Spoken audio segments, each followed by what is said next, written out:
Hello everyone! I'm going to share with you how to make this wonderful combination plate. So here are the ingredients that I'm going to be using. I have two large chicken breasts.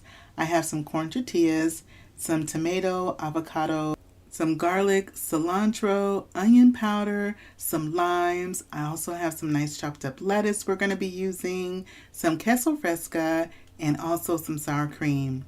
We're going to be making flautas as well as chicken taquitos, also known as rolled tacos. So in my pot, I put my two chicken breasts, 1 clove of garlic, and I put in some kosher salt, and that was 1 teaspoon of kosher salt. Now, if you're using regular table salt, you want to use half of a teaspoon.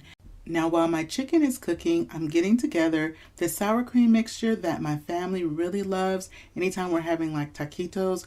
And what I do is I put 1 cup of sour cream. I put a few pinches of kosher salt. You can also use table salt as well, just like a pinch or two.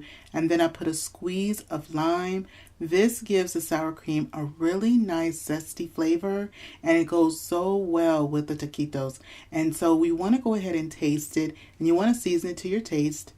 And this is right on the money. It's perfect. Now, something that my youngest son loves to do is take some salsa, some of this picante, the tapatio, and then he'll put some on his plate and he'll mix a little bit of the tapatio in there. And it is so good. It's just like a really nice topping or dip for your taquitos. I'm going to set my sour cream mixture in the refrigerator and let the flavors continue to come together. Our chicken is looking really good, and it usually takes about 25 minutes, about 20 to 30 minutes, kind of depending on the thickness of your chicken, for it to be nice and thoroughly cooked all the way through. And now I go ahead and I shred up my chicken. Now, something that I like to do is I like to put 1 or 2 tablespoons of the cooking liquid from the chicken into the bowl while I'm shredding up the chicken. And because this is going to help the chicken to stay nice and moist. Now, once I've gone on and I've shredded the chicken, I add a little bit of onion powder. This is to your taste, but for 2 chicken breasts, you usually need about 1/8 of a teaspoon to about 1/4 of a teaspoon of onion powder. Then I add a little bit more of the kosher salt, and that was about 1/2 of a teaspoon of kosher salt. I go ahead and give everything a nice mix in the bowl. We're going to set this aside. I like the onion powder and the kosher salt to finish absorbing into the chicken. And while it's doing that, I'm going to make us some nice fresh guacamole to go on top of our taquitos. Now I'm making this wonderful Mexican feast in celebration of Cinco de Mayo, which is big in our neck of the woods. But you can have this wonderful combination anytime that you like. And if you'd like to make yourself a full-on salsa bar, I will put in the description box below the link to my vlog on my salsa bar that I did with my black bean and corn salsa, my pico de gallo salsa, and my guacamole, and how I do a quick homemade tortilla chips to go with them, and it is wonderful to entertain with that all summer long. I have my 2 avocados that I've cut up. I'm going to put some fresh squeezed lime juice, and I also put a couple of pinches of the kosher salt.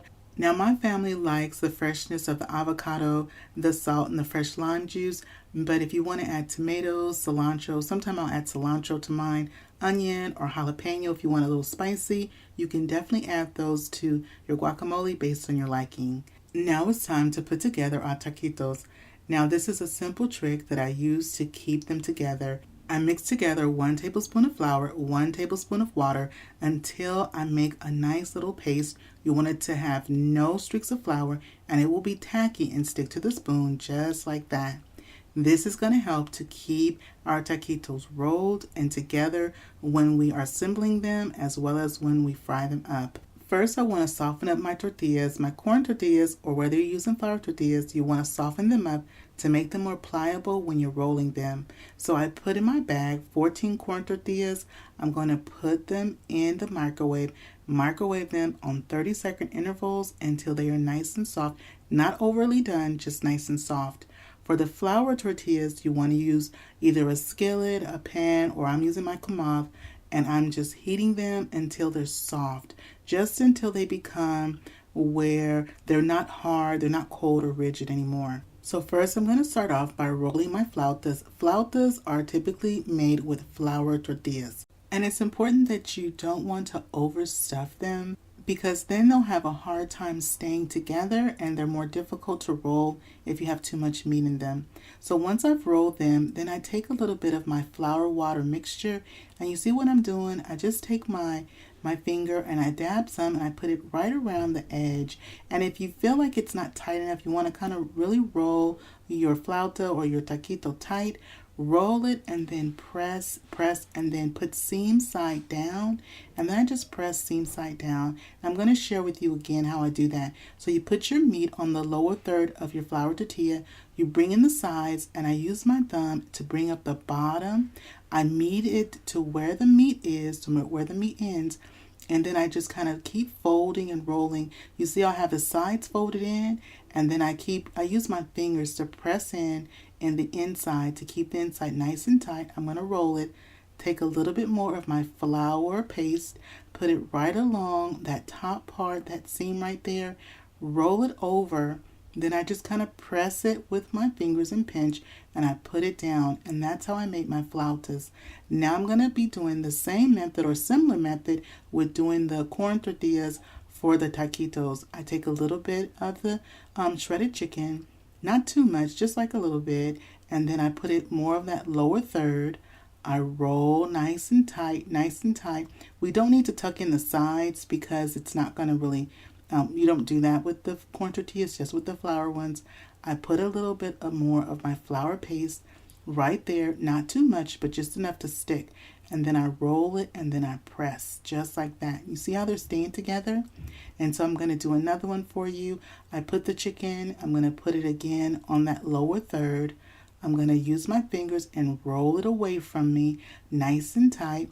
When I get about halfway up, I use a little bit of the paste. And even this tortilla has a little rip in it, but that's okay because that paste that we made is going to help it all stay together. Roll it and press it down.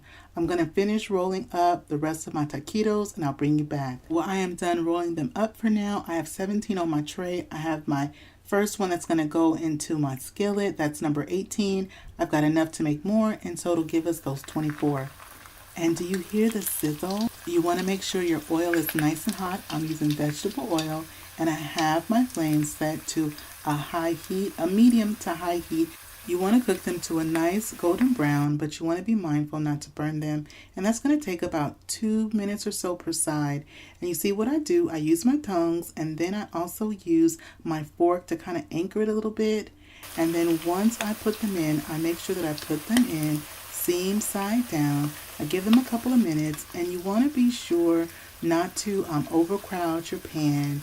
And you also don't want them to be too close together, because when they're starting to cook up, when they initially go into the pan, if they're too close together, they have a tendency to actually end up fusing together and cooking together. And so you want to be mindful of that. I roll them a few times, making sure that they're cooking nice and even on all sides. They're staying together rolled nicely. We didn't need to use any toothpicks. And so this is the best way that I have found to make perfect taquitos. Once they're done cooking, I take them out of my pan and I put them on some paper towels. You want to make sure that when you're taking them out, you drain them from the bottom. You just kind of roll them around and drain them. Now I'm going to put in my flautas. Now with the flautas, what you will notice is that the flour tortilla is going to get more golden brown and cook up just a little bit quicker. So you want to make sure that you are watching them and turning them in your pan so they don't get overdone. They look so good. We're going to let this also go. These take about maybe a minute and a half. They kind of cook up a little bit quicker. I'm going to shake off any excess oil. I'm going to put them on my paper towel to go ahead and drain. This is what they're looking like. This is the first batch. These are the flautas.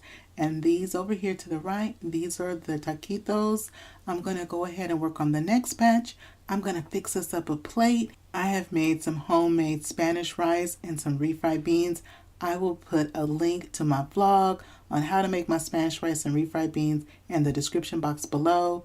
Let's go ahead and get our combination dinner together. I like a little fresh lettuce with mine. And I also have a wonderful, quick and easy dessert as well. It is my Mexican fried apple pies. I'm also going to put the information to that vlog in the description box below. It goes perfectly with this meal. I'll also have a list of all the ingredients I used in this vlog in the description box below for your reference. So I've put my guacamole on. I put our wonderful zesty sour cream that I did. I put a nice fresh slice of tomato, a little bit of cilantro just right there. And we have got to put just a little bit of salsa right along the side, just like that. Well, this is our Mexican fiesta. This is the feast that we have made. It is looking so good. We don't need to go out because Mama has made us a nice combination plate right here at home. Well, I'm going to get your bite ready. Are you ready for your bite? We have all the little fixings on there, and you can go ahead and top yours however you see fit. Go ahead, take your bite. That bite right there, that's for you. Now let me go ahead and take my bite and see how we did. Family, did y'all hear the crunch? This is so good. And you see we have a nice helping of chicken in there. Let's go ahead and have some rice and beans. And the rice and beans just finishes it off and makes it a complete meal. Well, that is it for me today. I hope you enjoyed spending time with me in my kitchen. If you're not subscribed, go ahead and hit that subscribe button. It's free. If you like this video and appreciate the content, don't forget to show it some love. Give it a thumbs up. Click share. Share this video with a friend or family. And don't forget to click that notification bell so you can come back and visit me again in my kitchen. And remember, it's always good when Dyvonne is cooking for the family. I'll see you on the next one. Bye-bye, everybody.